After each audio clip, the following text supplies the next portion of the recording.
Photographs of Adele's newly thin frame recently emerged, and people had a lot to say about it.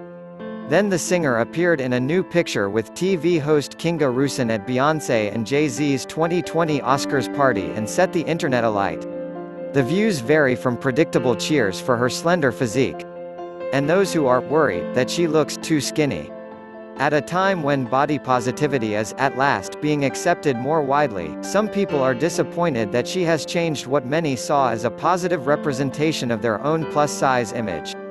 But first of all, having an opinion on how Adele should or shouldn't look goes against the idea of the campaign. Body positivity was never about wanting everyone to be fat or even condoning obesity. The movement stands behind the basic idea that your worth has nothing to do with the size or shape of your body. People of all body types deserve to be treated with respect, and everyone can be glamorous and sexy and attractive. It argues the hard-held belief that every person aspires to lose weight, hammering down on the assumption that diet culture is toxic so that people can be happy with their bodies at any size. We can't have body positivity when we only support a certain shape, no matter the size.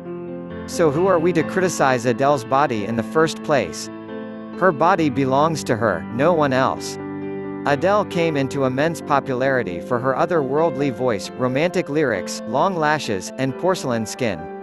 And she was never very outspoken about her body.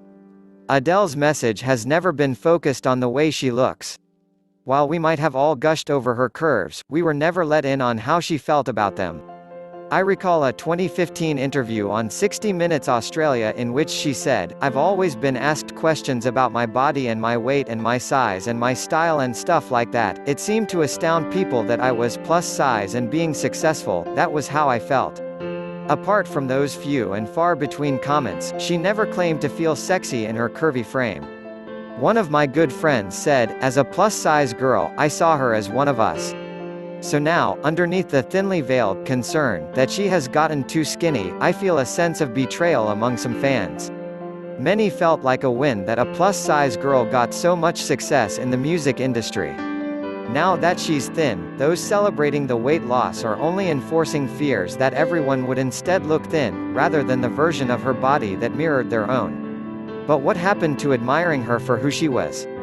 It's dangerous when we glorify dramatic weight loss. As someone who has lost and gained weight during the last 20 years as a yo-yo dieter and exercise obsessed, I can tell you firsthand that the compliments people inevitably get when we drop a few pounds feel like a high. No matter how comfortable we feel in our skin, the permanent conditioning of "smaller is better" is tough to shake. The harsh downside is that when you do inevitably get the weight back, studies show a large majority of dieters do, you feel more beaten and more self-conscious than ever. The compliments end and often turn to looks of pity, and the message is received. Ordinary people, particularly women, face intense pressure to be skinny, so I can't imagine the tremendous pressure a celebrity is under. But we don't really know why or how Adele decided to lose the weight. Or even if she decided at all. She's credited the cert food diet, Pilates, and working out for her new body. What I know is that people have intimate, personal relationships with food that fluctuate throughout their lives. Of course, people can lose weight and eat less when they go through hard times, and Adele had admittedly had it though last year.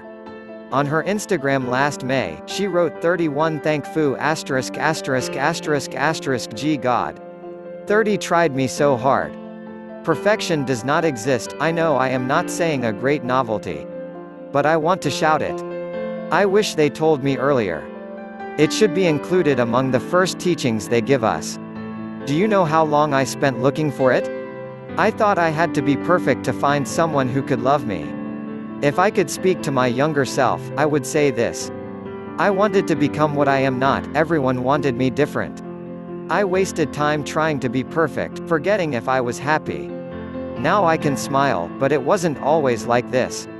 Sometimes criticisms hurt, they start from a mobile phone and go straight to the stomach.